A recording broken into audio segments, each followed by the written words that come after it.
प्रिय धम्म मित्रों, नमो बुद्धाय। आज हम अभिधम्म के एक अत्यंत महत्वपूर्ण विषय कामावचर चित्त का अध्ययन करेंगे। बहुत से लोगों को यह विषय कठिन प्रतीत होता है, किंतु यदि इसे भगवान बुद्ध की शिक्षाओं के आलोक में समझा जाए तो यह हमारे दैनिक जीवन का प्रत्यक्ष अनुभव बन जाता है। इसलिए अभिधम्म का अध्ययन केवल सिद्धांत जानने के लिए नहीं, बल्कि अपने मन को समझने और उसे शुद्ध करने के लिए है। बहुत से लोग कामावचर शब्द सुनते ही समझते हैं कि इसका संबंध केवल काम वासना से है। वास्तव में ऐसा नहीं है। यहाँ काम का अर्थ है 5 कामगुण। रूप जो आँखों से दिखाई देता है, शब्द जो कानों से सुनाई देता है, गंध जो नाक से सूंघी जाती है, रस जो जीवा से चखा जाता है, स्पर्श जो शरीर द्वारा अनुभव किया जाता है, और अवचर का अर्थ है उस क्षेत्र में विचरण करने वाला, अर्थात जो चित्त इंद्रिय विषयों के आधार पर उत्पन्न होकर कार्य करता है, उसे कामावचर चित्त कहते हैं। एक सरल उदाहरण से समझते हैं। मान लीजिए आपके सामने आपकी प्रिय मिठाई रखी है। जैसे ही आँखों ने उसे देखा, मन में अनेक प्रकार की प्रतिक्रियाएं उत्पन्न हो सकती हैं। काश यह मुझे मिल जाए, यह लोभमूलक चित्त है। आज उपोषित है, मैं इसे नहीं खाऊंगा, यह शोभन चित्त है। या बिना किसी आकर्षण या विकार के केवल देखकर आगे बढ़ जाना, यह भी एक भिन्न चित्त की अवस्था है। वस्तु वही है, परंतु चित्त अलग अलग है। यही अभिधम्म का अध्ययन है, वस्तुओं का नहीं, बल्कि उन्हें देखने वाले चित्त का अध्ययन। हमारा संपूर्ण जीवन कामावचर चित्त में बीतता है। दिन भर हमारे भीतर असंख्य चित्त उत्पन्न और नष्ट होते रहते हैं।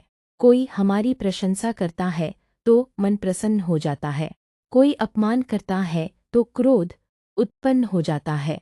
किसी दुखी व्यक्ति को देखकर करुणा जागती है, किसी की सफलता देखकर मुदिता उत्पन्न होती है।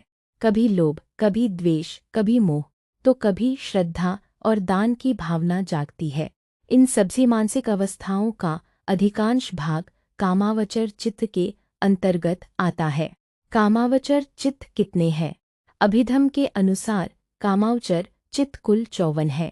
इनका वर्गीकरण इस प्रकार है।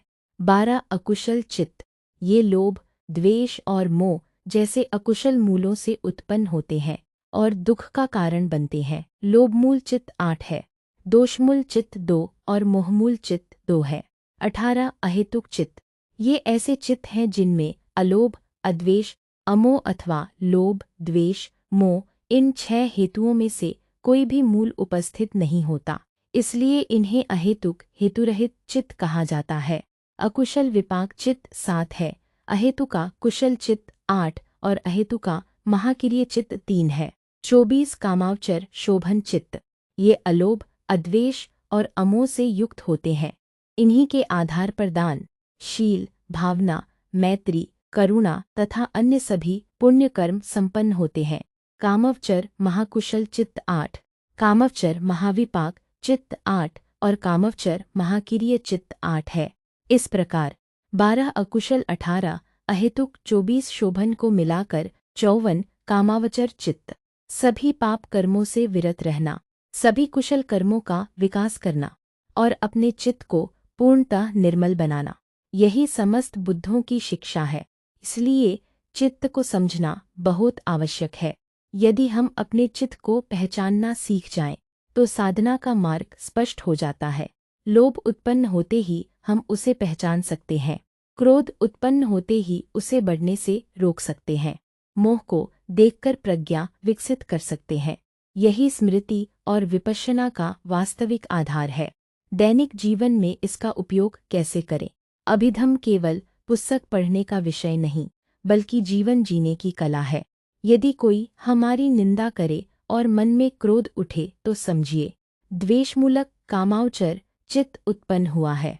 यदि किसी निर्धन को देखकर करुणा जागे और दान देने की प्रेरणा मिले, शोभन कामावचर चित्त कार्य कर रहा है। यदि किसी वस्तु को देखकर केवल लालच उत्पन्न हो, लोभमूलक चित्त सक्रिय है। इस प्रकार प्रत्येक क्षण हम अपने चित्त का निरीक्षण कर सकते हैं। प्रिय धम्म मित्रों, अभिधम्म हमें संसार नहीं, अपने मन को देखना सिखाता है। जब हम यह समझने लगते हैं कि इस क्षण मेरे भीतर कौन सा चित्त कार्य कर रहा है, तभी वास्तविक साधना आरंभ होती है। याद रखिए, चित्त को समझना ही अभिधम्म है, चित्त को शुद्ध करना ही साधना है, और चित्त को लोभ, द्वेष एवं मोह से मुक्त कर देना ही निर्वाण की दिशा में पहला कदम है।